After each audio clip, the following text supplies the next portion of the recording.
Welcome to Wines and Wonders with Kirsten Fox. True stories with a side of wine. Looking for inspiration for your life and your wine glass?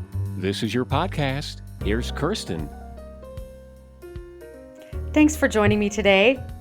Today's story centers on a trick that I was taught pretty late in my life about changing the story I'm telling myself. I have a friend who says, be careful what you're saying to yourself because you're listening. And these kinds of things have just more recently come into my life. I wish I'd learned them a lot earlier. We all grow up telling ourselves one thing or another. Sometimes we aren't even aware of the things we're saying to ourselves. Like as I was preparing for this, I was thinking, what are some of those stories that I've told myself? And sometimes they're not even the stories we've told ourselves. They're the stories our parents have told us, right? I mean, that's some of the things that we take deeply along with us. So some of the stories I've got, one is my parents always said, you're going to have to always fight to keep your weight down.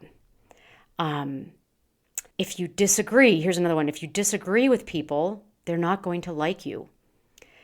Or once you start on a path, it is weak to not see it through to the end. Another one, work must be hard to be worthy. And it's always smart to talk about the things that are wrong with people instead of focusing on the things that are good with people. It seemed like in my family sometimes complaining was kind of a badge of courage. So I don't know where you are on those, but those were some of the ones that I brought along with me to my adulthood. Today's show is called Change Your Story, and it's paired to a Tempranillo. Wait until you hear that connection. All right. So when I was starting my third company, it promised to be a huge launch. My other two companies had been slow to take off. They were pretty much like hard work, pushing a boulder up a hill. A lot of late nights, a lot of worry. Not so much with my third company. It started in a much more streamlined, quicker, more targeted way. So you might know from other podcasts, I had breast cancer in 2015 and 16. At the same time that I was diagnosed and started going through treatment for breast cancer, I was writing a blog for the Huffington Post called Wines to Pair with Life. So it was a slam dunk for me to write a series of posts basically on what wines to pair with breast cancer as I was going through this all. And I was obviously very open about my cancer experiences. So folks started contacting me via email and reaching out to ask what they should do for their friends who were going through cancer. As all the emails and the texts piled up, I started getting this feeling that I was being directed towards something. And the idea became bigger in my head, and it started to bubble up that maybe I should start a company to help people comfort others who need uplifting. And that is where my company, Uplift Gift, came from. So after about 6 months of prep and spending a lot of money and buying products and getting logos designed and all this stuff, I was very excited as we got closer to the launch date, which was going to be October 1st of 2016, because that is Breast Cancer Awareness Month. So I was excited, yes, but I was also terrified. What if we didn't have enough products to take care of the orders that came in? Obviously, we are taking care of people who are supporting their friends who are in pain, and I didn't want to disappoint anyone or make them worry that maybe this company that they just given their money wasn't going to take care of their friend in the right way. And add to that, just before our launch, I was lucky enough to be introduced to a writer for Forbes, a gentleman named Devin Thorpe, who ended up interviewing me for his column, Your Mark on the World. So I had 100 of everything, all these products, and I just crossed my fingers that we were going to be okay. I mean, my gosh, an article in Forbes, how lucky was that? And so we launched on October 1st, as we expected, and the orders did not come in. By the 15th of October, I had filled 4 orders. My friends and my family, if anybody asked me about this, I'm not one to sugarcoat things. So I would say, well, not great. We've sold 4 gifts. I was expecting more like 100. I was obviously sad. And friends would say things like, oh, don't worry, it's going to take a while to get things started. You know how friends do to each other and try to support each other. But I just was sad about the whole thing. And I was hanging out with one of my friends, Carrie. And at one point, she kept asking me, well, how's it going? And I said, we got written up in Forbes. She'd go, oh my gosh, that's amazing. And then I'd say, well, we've only sold 4 gifts. And then I'd say something else positive and then counteract the positiveness with another bad thing or something. And Carrie finally looked at me and said, there is an energy to what you're telling yourself. And she suggested I listen to something called Abraham Hicks. And after a few recordings of Abraham Hicks, the light came on for me. And I realized I was my own biggest enemy. For those of you who aren't familiar with Abraham Hicks, just go to YouTube and surf Abraham Hicks. You will see thousands of recordings on the law of attraction, on relationships, on finance, on all sorts of things.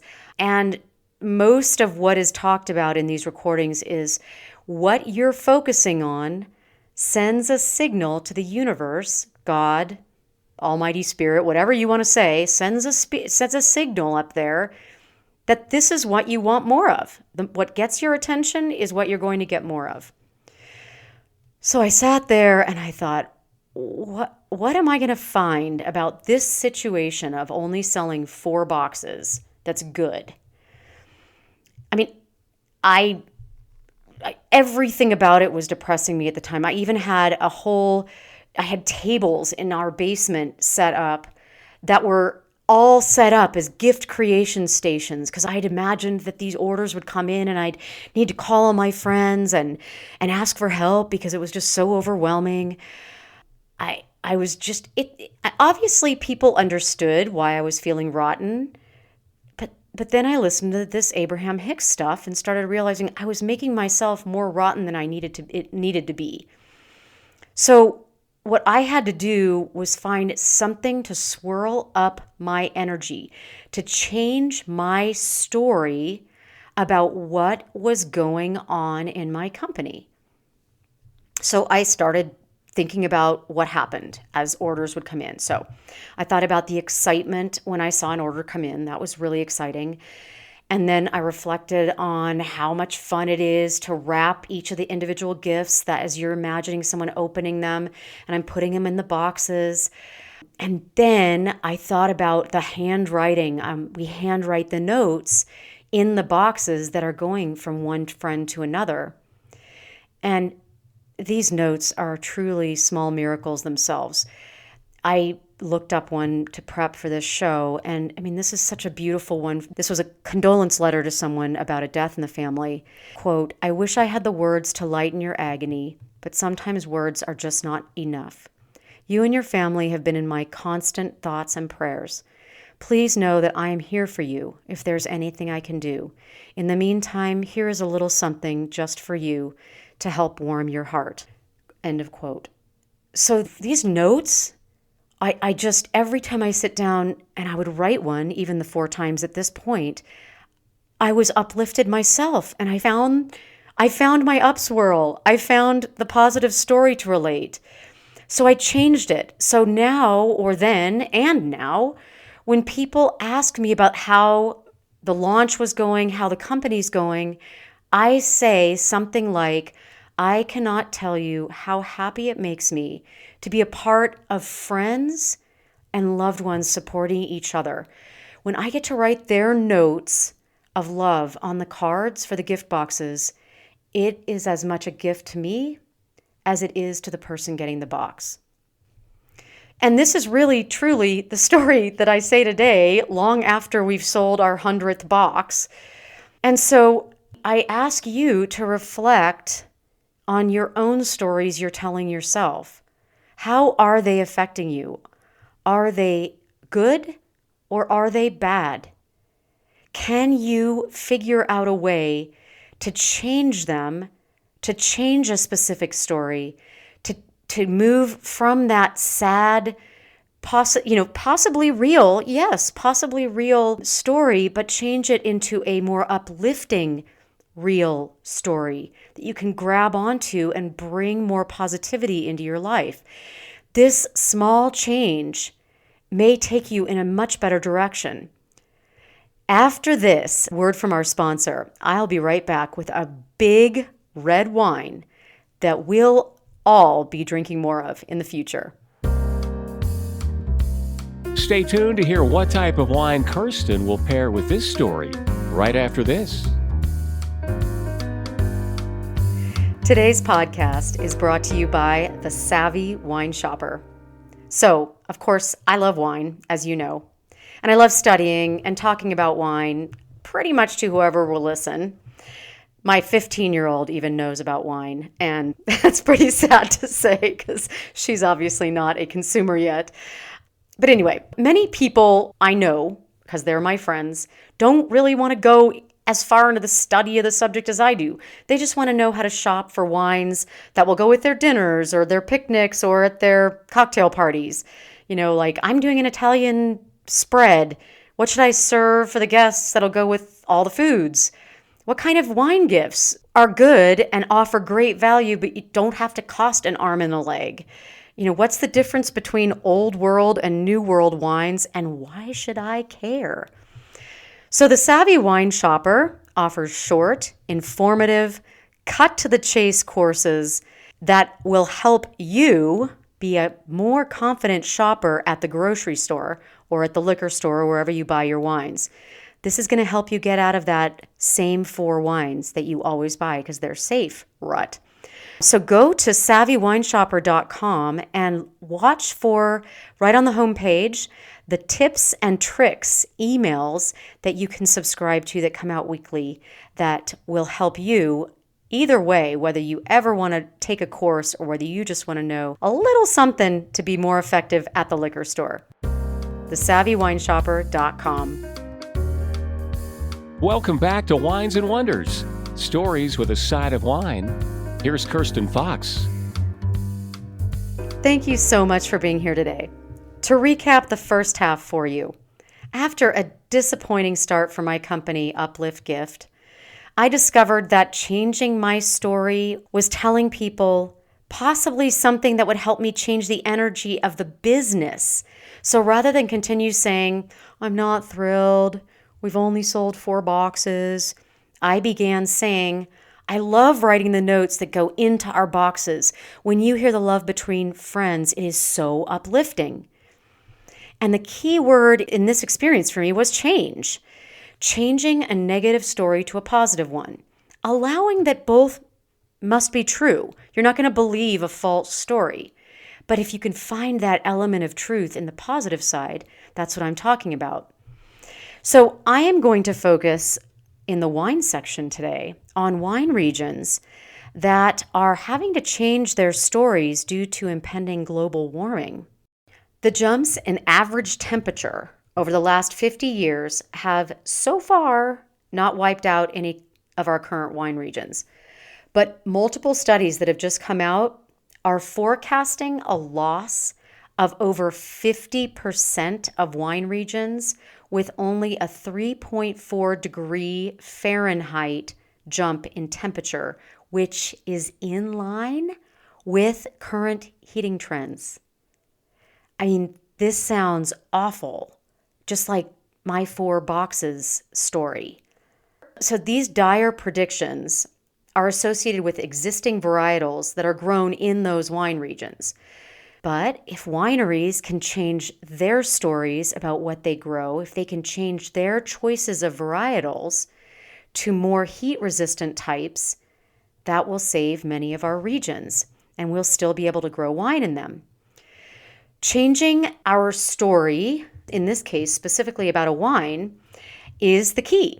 And as an example, I found a winery called Oliver's Taranga in McLaren Vale in South Australia. And it's been open for 180 years, this winery. And right now, the winemaker and director is a woman named Corinna White. And she is currently considered a pioneer in the cultivation of heat-resistant varieties within that Australian region. So at Oliver's Taranga, they normally, and all the wineries in that area are growing varietals like Cabernet and Syrah that are very common in that area. Now, Wright has begun not only continuing to do Cabernet and Syrah, but she has begun cultivating heat-tolerant varieties like Vermentino and Fiano and Tempranillo. So staying positive is going to take the grape growers and us as consumers working together. Number one, the grape growers are going to need to get ahead of planting new types of grapes, just like Wright at Oliver's Taranga. So they are comfortable making this transition as the time comes. And secondly, we as consumers are going to be needing to branch out and try different types of varietals that we're not going to maybe be familiar with. Like a Tempranillo. What the heck is that, right? We'll talk about that in just a second. And then thirdly, all of us, everyone, whether you're a wine lover or a grape grower or whatever else, we all have to concentrate on decreasing emissions globally in a big way as quickly as possible. Next up, Karstens Choice for a wine to open after the show. Thanks again to the Savvy Wine Shopper for sponsoring the show for you today. My choice for today's wine is a Tempranillo from the Spanish region of Ribera del Duero. And this place averages about 80 degrees in the summers, and they plant these grapes. The better grapes are grown at higher altitude in this region. And I was lucky enough to travel here with one of my childhood friends, Nancy Knowles Russell, and she was already a huge fan of their wines, and I was certainly a willing participant to go along with wherever she wanted to drag me. We went to quite a few different wineries in this region, but my favorite was wine we tasted at Alto Winery, and that's literally spelled Aalto, which basically means at height, at altitude in Spanish. And their Alto PS, their premium wine, was absolutely fabulous. So Ribera del Duero in the central Spain, kind of towards the north, most of their wines out of this region are 100% Tempranillo. And Tempranillo produces a very deep purple-red color in the wines. I mean, really big. You'll find notes in the wine of cherry and raspberry, but also some subtle spice and wood. And most of the wines from this region need to spend time in oak. So this PS, Alto PS, spends almost 2 years in French oak. And then you layer on top of those fruits and the spice and the wood, you layer licorice and roasted coffee and even some fresh tobacco from this grape, and you get this really complex, amazing, dense wine that is just fabulous with meats and beef and game and such. I mean, it's a big wine. You don't want to put this with a light white fish, that's for sure. This wine, this Alto PS, is a perfect example of the wines that may be coming out of more of our wine regions as they warm up. So changing the story about my new company, Uplift Gift, was instrumental in me feeling more positive about it. Corinna Wright at Oliver's Taranga in McLaren Vale in Australia has changed that winery's story to a more positive one that includes warm-loving varietals and one particularly called Tempranillo. And the wine to pair with this positive take on global warming is Alto's PS. It's an amazing wine that shines a light on a wine that we'll probably be enjoying more in the future.